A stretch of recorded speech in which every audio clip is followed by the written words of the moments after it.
Hey everyone, welcome to a new video. I just wanted to go ahead and answer a question that somebody posted in my last video.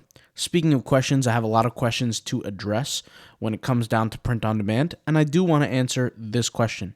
So I got this question here from Nural Huda. Shout out to you. It says, I always find it hard to tag fantasy art on Redbubble, especially that I'm careful with some copyrighted tags. Also, it looks like there's so much competition on this niche. Can you enlighten me? How can I deal with this? I can't change the niche or create another account on Redbubble, not based in Europe. I have this one old account and it has only fantasy art. That being said, thank you for the great content as always. So, first of all, let's get a few things clear. You absolutely can change your niche and you absolutely can create another account. Doesn't matter where you're based or what location you're in, there's always a way around it. You always absolutely can. So that's first off. Second off, if location mattered, Redbubble would specifically state that you can't create a certain number of accounts or over a certain amount. In fact, Redbubble says the opposite. Redbubble says that you absolutely can create more than one account, okay? It just has to be non-spamming activity, things like that. Now, you state here that you created art within fantasy art and you find it very hard or very complex. And that's natural. When you first start art uploading on Redbubble, and this is not just you, but this is many other people as well, they typically do have issues with picking the right niche. In fact, it's mostly a mistake that people choose art that they like. One of the biggest mistakes is simply uploading art that you enjoy or that you like yourself. That doesn't always mean it's the most profitable. There's a lot of art that I upload that I personally would never purchase, never search out, or never even look to buy, but I make money on it every single day. Or maybe not just that one piece of art, but that category or section or niche. With that being said, we all make the same mistake in the very beginning when we're learning the process.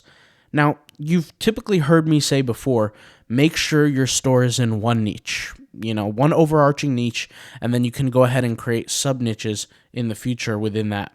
You're in a situation where if it's already too competitive and you're not making enough money, what good is it to keep it?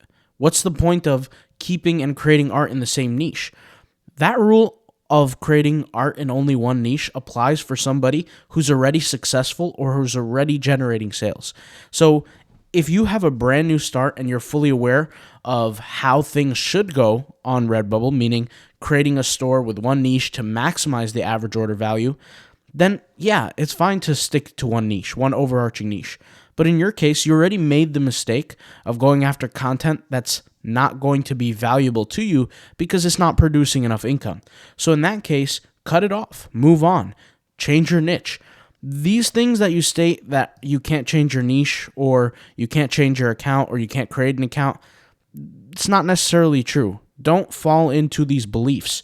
You can go ahead and try to create new accounts. Maybe you've struggled before, but there's always a way around it. I'll give you a quick example. If you have to verify your phone number, you can buy new phone numbers within different applications online that are cheaper. You don't have to purchase a new phone company plan. You can get access to, for example, different phone numbers for the cost of pennies. There's an app called Text Now. They have a Chinese version. They also have a Filipino version where you can pay about 15 cents per phone number to verify your location, to verify your phone number, to verify your identity, right? Redbubble does ask for verification sometimes.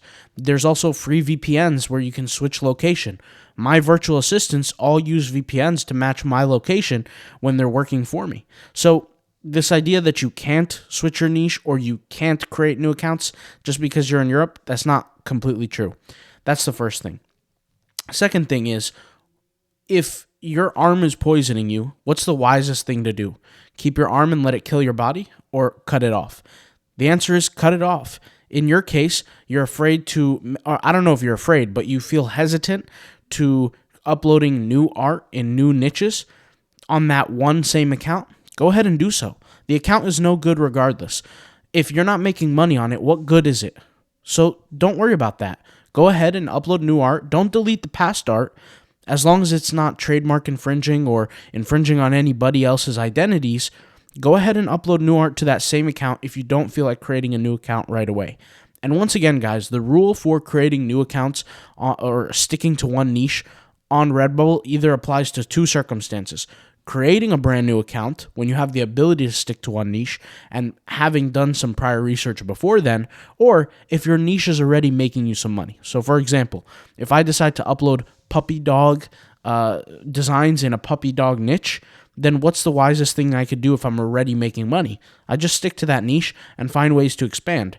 Once I expanded up to my personal limit of interest, I can go ahead and move on, create a new account, and get much more results. So hopefully that video was clear. Hopefully I answered your question.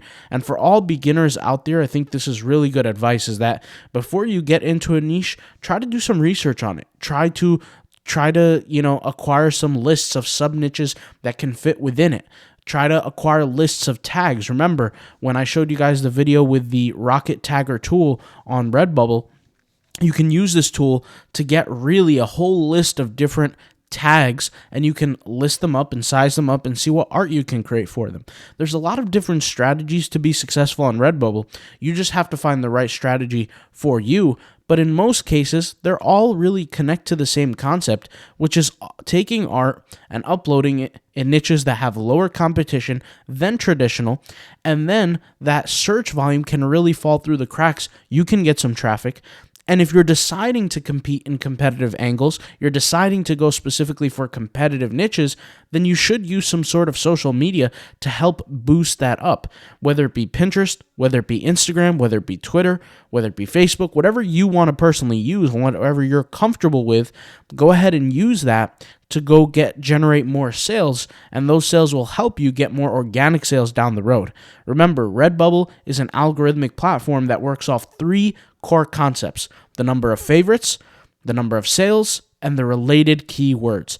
So if you're generating more sales from outside of the platform, through Instagram, through Pinterest, through Facebook, Twitter, what else you might have you, then you can rank organically at a higher level because your keywords are already going to be relevant. And if they're already relevant, then that's 2 out of the 3 of those lists that you're already conquering. And of course, if you wanted to get more favorites, use the Redbubble Favor Automator tool to get more favorites. I'll leave all the links to all these different tools in the description, but specifically to the videos about those specific tools if you need help checking them out. All right, I'll talk to you guys later. Thank you guys for watching. This is a simple video, but hopefully it helps. See ya. Peace.